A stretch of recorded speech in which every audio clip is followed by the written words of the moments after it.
Have you ever felt like you're being watched? That prickling sensation on the back of your neck? The feeling that something is there, just beyond your peripheral vision? For most of us, it's just paranoia, a trick of the mind. But for Jake Miller, a night security guard at Westlake Memorial Hospital, that feeling wasn't just in his head.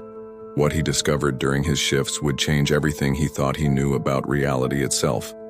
Tonight, I'm going to tell you Jake's story, a story he shared with me just weeks before he disappeared. Westlake Memorial had been serving the community for over 80 years. Like many aging hospitals, it had seen its share of death and suffering within its sterile halls. The East Wing had been abandoned for renovation 3 years ago, but budget cuts meant the project was indefinitely postponed.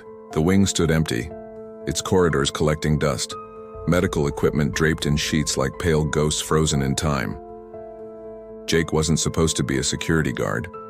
With a master's degree in computer science, he had bigger plans. But the economy had other ideas, and at 34 he found himself walking the quiet halls of Westlake from 11 p.m. to 7 a.m. 5 nights a week. The pay was decent, the job was easy, and the solitude gave him time to work on coding projects on his laptop. The job was mind-numbingly boring at first. Check the doors, watch the monitors, make rounds every couple of hours. Rinse and repeat.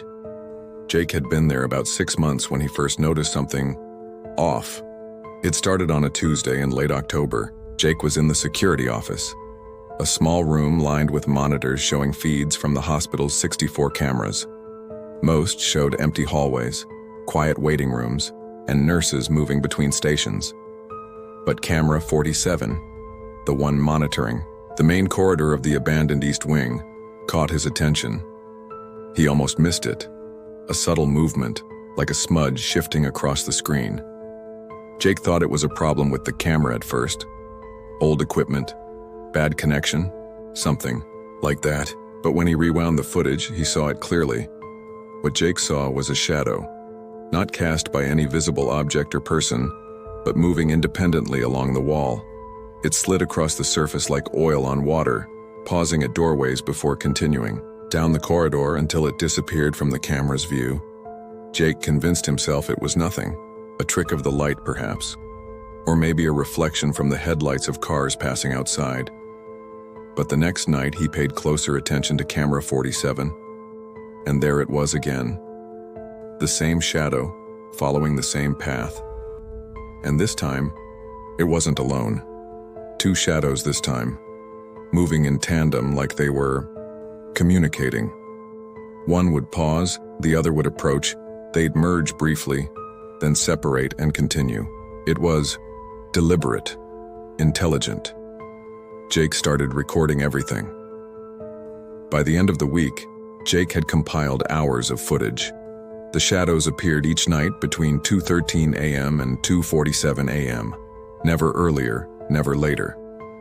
Their numbers grew, 3, then 5, then 8 distinct shadows moving through the abandoned wing. They never triggered the motion sensors, and the temperature in the corridor remained constant, ruling out conventional explanations.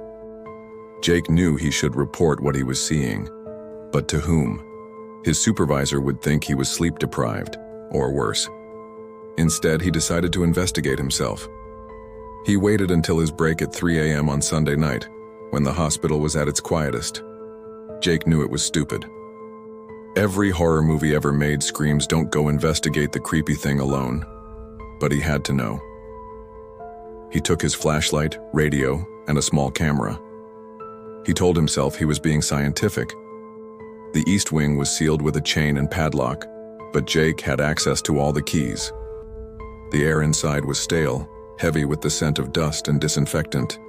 His flashlight beam cut through the darkness, illuminating discarded medical equipment and peeling paint. The silence was absolute. No beeping machines, no squeaking, shoes on linoleum. None of the ambient sounds that filled the rest of the hospital. Jake made his way down the main corridor, following the same path the shadows took each night. The beam of his flashlight trembled slightly as he approached room 408, the room where the shadows often lingered. The door was ajar, just a few inches. "Hello? Is anyone in here?" Jake whispered. The room had once been a patient recovery room.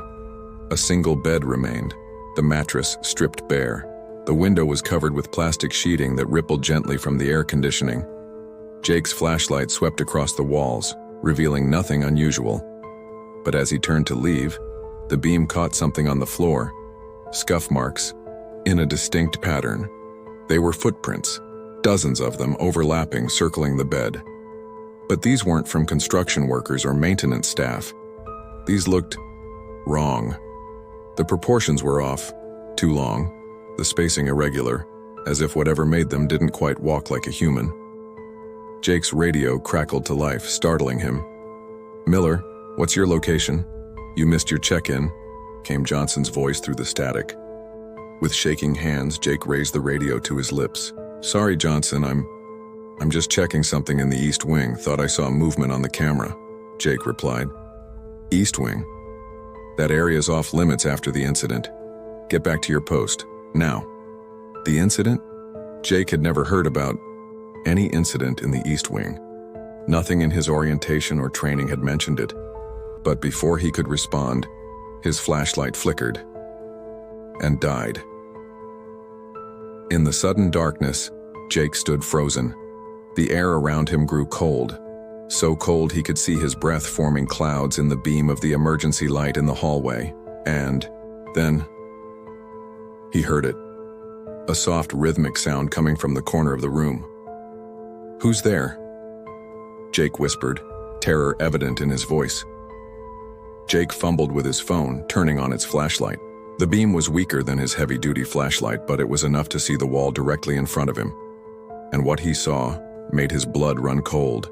A shadow, on the wall. But not his shadow. It was too tall, too thin, its proportions grotesquely elongated, and it was moving toward him. But there was nothing in the room casting it. Nothing at all.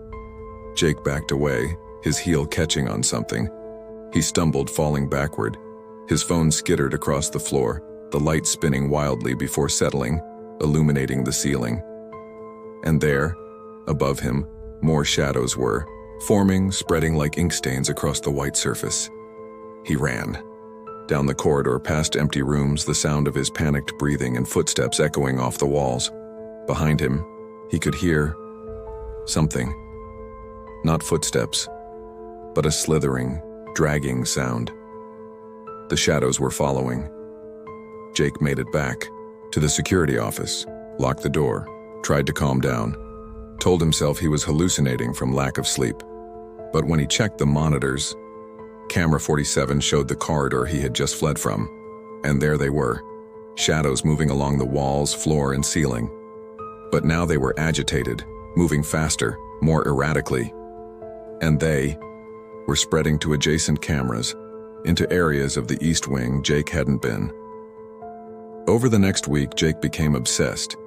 He started researching the hospital's history, digging through old news articles and public records. What he found disturbed him deeply. 20 years ago, before the East Wing was abandoned, Room 408 had been the site of an unexplained tragedy. A patient named Eleanor Crane, admitted for routine observation after a minor stroke, had died under mysterious circumstances. The official report cited natural causes, but the nurse who found her body quit the next day and reportedly checked herself into a psychiatric facility. Jake tracked her down. The nurse, Maria Santos. She was living in a small apartment across town. It took some convincing, but she finally agreed to meet him at a coffee shop. What she told him would give anyone chills. Maria was doing her rounds that night. Eleanor was her last stop. The elderly patient had been complaining about shadows in her room moving when they shouldn't. They all thought it was just confusion from her stroke. When Maria entered the room, the lights were off, but she could see Eleanor in bed, facing the wall. She called her name, but there was no response. When Maria turned on the light, what she saw terrified her. Eleanor was looking right at her.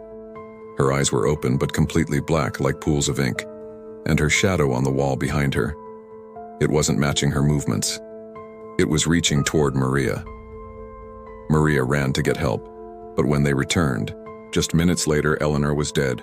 No visible cause, but her body, It was completely drained of all pigmentation, like something had sucked all the color out of her. Even her eyes were white. And there was no shadow beneath her. None at all. Grave tone. Jake thanked Maria for her time and left, more disturbed than ever. That night at work, he noticed the shadows in the east wing had multiplied again. There were dozens now moving throughout the entire wing, and they seemed aware of the cameras, occasionally turning to face them directly, as if looking at Jake through the monitors. Jake started noticing things outside of work too, shadows in his apartment that didn't quite match the objects casting them, movements in his peripheral vision, the feeling of being watched all the time. He wasn't sleeping, could barely eat. He knew he was falling apart.